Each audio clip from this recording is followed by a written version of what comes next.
On the 22nd of February 2016, WSB Television in Atlanta began this particular news story with the headline, "Bible Recovered Undamaged After Car Bursts into Flames."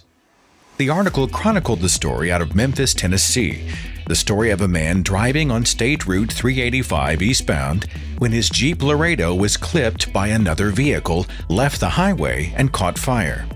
A bystander named Eugene McNeil saw the burning wreckage and the trapped person inside, ran to the vehicle, and worked with a police officer and others at the scene to free the driver.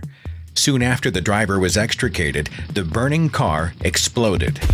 Discovered, unburned on the front seat of the car, was this: a Bible. Almost immediately, the discovery was celebrated as a miracle. Eugene McNeil himself said, "That is God." On the internet, the story went viral. Not included in the report by WSB or any other news organization, apparently, was the question of why a benevolent and omnipotent God would remain silent and still as his precious child faced a horrible death by fire. Why all intervention was of a demonstrably non-supernatural nature.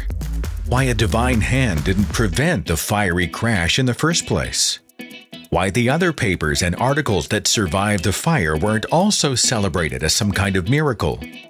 Why the driver still required medical attention for injury. Why over 500 Americans, many of them devout Christians, do not survive deadly car fires every year. Think of the Tennessee scenario like this. A human father witnesses a fiery car accident which involves his son. The father, a strong, capable man standing nearby, does not rush to the scene to rescue his child. Instead, he is content to do nothing while total strangers risk their own lives on the son's behalf. His injured child is taken to receive emergency care by trained physicians. The father then walks up to the debris, retrieves an unburned book from the wreckage, holds it up for all to see, and then receives only praise. If it had been a human father who was standing nearby and not intervened, while everyone else did, how would we feel about that man? And why do we feel so differently about a heavenly Father? What is our standard for goodness, for intervention, for miracles? Are we so desperate to find God in everything that we'll cry miracle about anything? And more tragically in cases like these, how often are the true heroes ignored?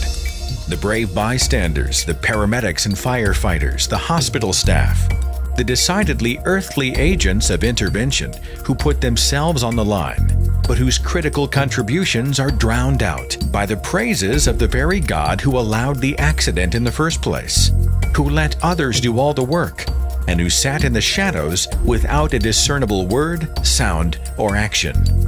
Perhaps the answer is simple. Perhaps there was no father at the scene at all. And perhaps we should direct our praise toward the compassionate, brave men and women who actually deserve it.